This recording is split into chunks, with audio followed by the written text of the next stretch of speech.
En esta vidéo, nous allons explorer la thermodynamique en relation avec le cycle de réfrigération en seulement 3 minutes. Nous commençons par l'évaporateur, où est générée la basse température cruciale pour le cycle de réfrigération. Nous utilisons un gaz réfrigérant appelé R134A dans cet exemple. Le R134A entre dans l'évaporateur à basse température sous forme liquide, lui permettant d'absorber l'énergie des aliments sous forme de chaleur. Cet état est connu sous le nom de liquide saturé. En absorbant de la chaleur, le R134A passe de l'état liquide à l'état gazeux, connu sous le nom de vapeur saturée. Pendant la transition de l'état liquide à l'état gazeux, ou pendant que le R134A bout, la température du R134A reste constante, car toute la chaleur reçue par le réfrigérant est convertie à 100% pour accomplir le changement de phase. Pour atteindre la basse température dans l'évaporateur, il est nécessaire de réduire la pression du R134A, ce qui est réalisé par la succion du compresseur. Une fois que tout le R134A liquide a disparu de l'évaporateur, et qu'il ne reste que du R134A sous forme gazeuse, la température du réfrigérant commence à augmenter.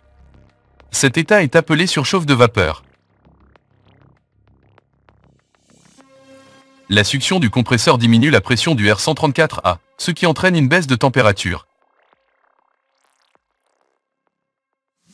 Comme tout cela se situe avant le compresseur, et est connecté à sa succion, cette zone est appelée côté basse pression du cycle de réfrigération. Pour mesurer la pression dans cette partie, un manomètre de couleur bleue est utilisé. Lorsque le compresseur aspire le gaz réfrigérant, une pression de 4,7 livres par pouce carré est atteinte, la température de l'évaporateur est d'environ -20 degrés Celsius. La compression du R134A dans le compresseur fait que ces molécules se rapprochent les unes des autres, ce qui le prépare à retourner à l'état liquide dans le condenseur.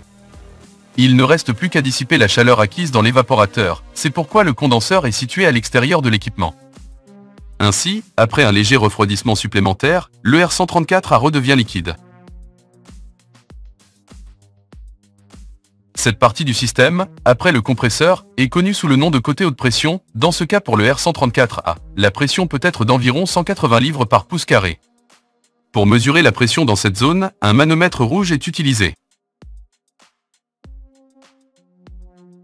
Dans le condenseur, le réfrigérant surchauffé redevient liquide, appelé liquide saturé.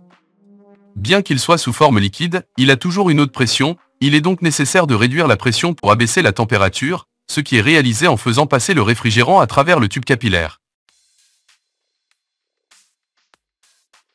Avant d'atteindre le capillaire, un filtre est utilisé pour éviter que le capillaire, en tant que tube mince, ne se bouche.